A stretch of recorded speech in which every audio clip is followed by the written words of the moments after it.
Well, it's been a bizarre day. You can see now the absolute greenness of Ecuador in stark, I mean, look at that tree, it's amazing. In stark contrast to the sandy world of Peru. It's been a bit of a stressful day because there's been quite a few stress points. For instance, I didn't have my bank cards registered for Ecuador, so I couldn't get any money out. But I did manage to find an internet shop just as I was leaving Peru, so that saved a lot of hassle actually. And then it took about 2 hours crossing from Peru into Ecuador today, so that was just dead time. I mean, this was frustrating, just standing in a queue. And it's like several different checkpoints, so you go through one, and then you cycle a kilometre, then you go through another.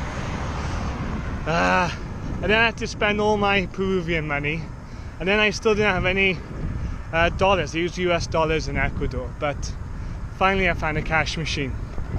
You can see here, doesn't matter how old you are, doesn't matter how old you are, you can still ride a motorbike. And so finally I found a ATM after about 25 kilometers of cycling in Ecuador.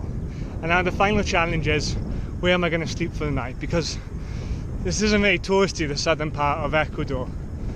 You've got no hostels for another 120 kilometers. That's ear kill, and I don't really want to go there. So it's probably like another 4 nights before I can stay in a hostel. So I'm going to try this town up ahead and see what, and try and get some internet.